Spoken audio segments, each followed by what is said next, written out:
Salut à tous, comment ça va? J'espère que vous allez bien. Esse é o quarto episódio da viagem de Paula. Ouça essa história desde o primeiro episódio para não perder nenhum momento dessa aventura. Vamos continuar acompanhando a Paula agora no seu segundo dia de viagem.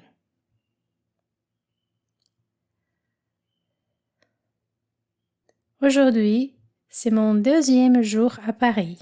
Je me réveille assez tôt, je me douche, je me maquille et je sors. Je prends le petit déjeuner dans une boulangerie-pâtisserie à 5 minutes de la maison. Je mange une tartine au beurre, un croissant, un café crème et un jus d'orange. Il fait un peu froid ce matin, 10 degrés. Mais je sais que pendant la journée, les températures montent jusqu'à 17 degrés. L'important est qu'il ne pleut pas, car je vais beaucoup marcher aujourd'hui. Je regarde dans mon carnet l'itinéraire que j'ai planifié pour cette belle journée. Pour me rendre à ma première destination, j'ai deux options. Je peux prendre les métros, ligne 2 puis ligne 6, ou je peux prendre les bus, ligne 30. Je prends le métro. Je quitte la station Passy par les escaliers et je sors directement dans les ponts Biraquin. Ce pont apparaît dans les films Inception de Christopher Nolan.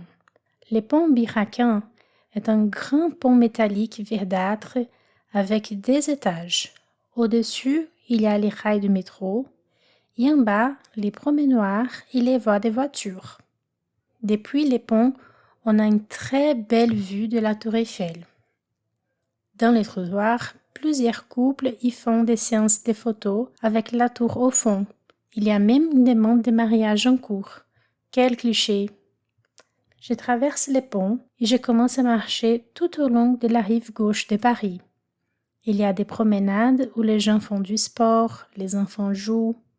Je passe devant la tour et le musée du Quai Branly que j'ai visité hier. Je marche une bonne demi-heure et j'arrive dans un autre pont très imposant, le pont Alexandre III. Ce nom est un hommage au tsar russe en 1896. Ce pont attire l'attention des passants par la richesse de son décor, des détails dorés tout au long de la structure. 4 piliers en pierre avec des statues de chevaux ailés dorés sur les entrées du pont. Ces candélabres en bronze, des lions, des nymphes, des génies, il y a tellement de choses à voir. J'y passe du temps à regarder tous ces éléments. Ce pont fait partie d'un ensemble architectural avec les petits et les grands palais. Ces 3 monuments ont été construits pour l'exposition universelle de 1900.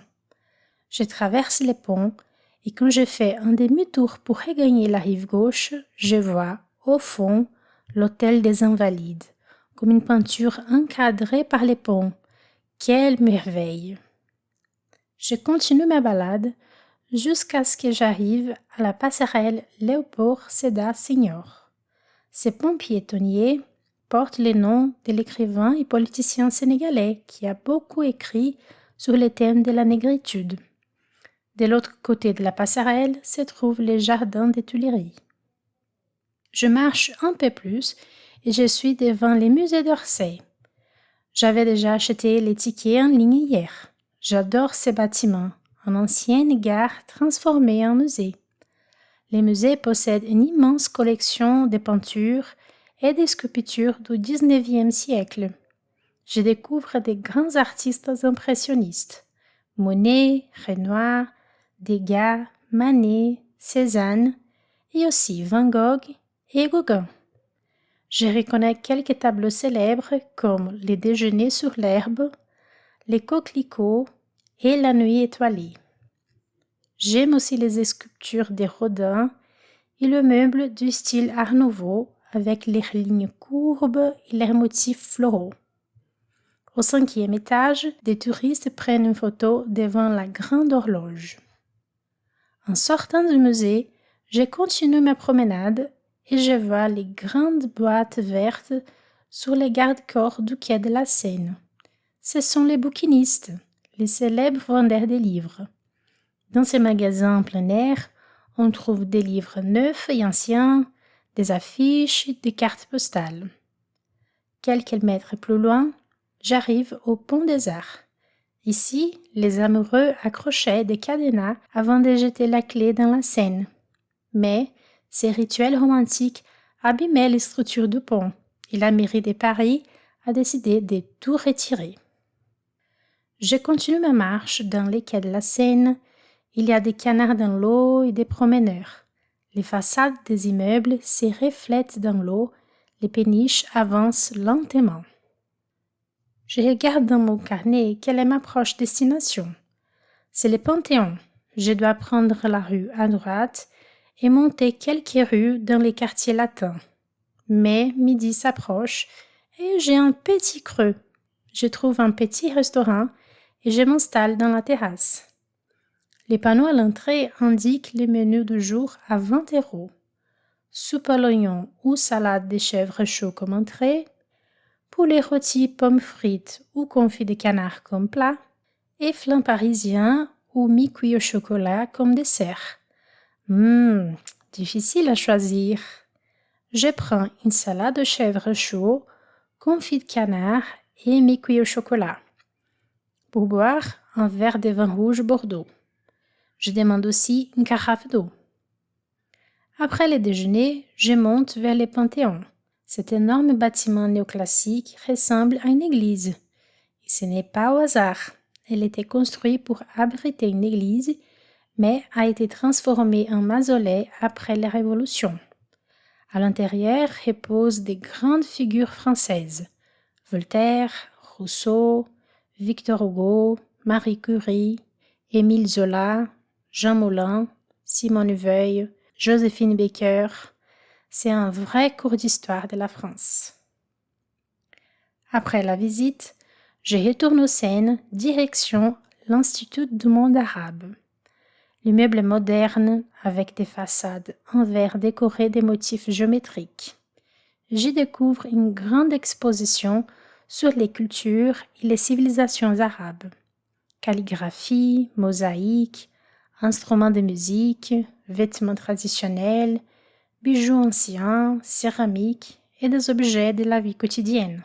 J'apprends beaucoup sur les ethnies, les langues, les traditions culturelles et l'architecture arabo-musulmane. Quittant le monde arabe, je vais au jardin des plantes. Je suis fatiguée et je vais me reposer. Il y a des fleurs, des statues, un petit zoo. Je m'assois sur un banc, je regarde les enfants jouer et j'écoute les oiseaux. Un vrai moment de bonheur. Il est presque 17 heures. Le soleil descend doucement, la lumière devient dorée. Et ainsi s'achève mon parcours sur la rive gauche de Paris. Je rentre à la maison pour me reposer un peu avant le dîner. Demain, un autre cours d'histoire m'attend. E ça commencera par une pirâmide en verre. Então esse foi o segundo dia de viagem da Paula. Você consegue descobrir onde é que ela vai amanhã? A transcrição desse episódio, como você já sabe, vai ser enviada no grupo do WhatsApp. Na descrição do grupo do WhatsApp tem um link para você encontrar os materiais dos episódios anteriores. Se você quiser, além de acompanhar a viagem da Paula, aprender mais francês, quem sabe se preparar melhor para a sua própria viagem, adquira um material de estudos. E além de estudar e aprender mais com o podcast, você ainda pode trocar com os outros ouvintes participando da comunidade. Os links para o grupo, para o material exclusivo e para a comunidade eu vou deixar na descrição. On se revoit la semaine prochaine. Salut!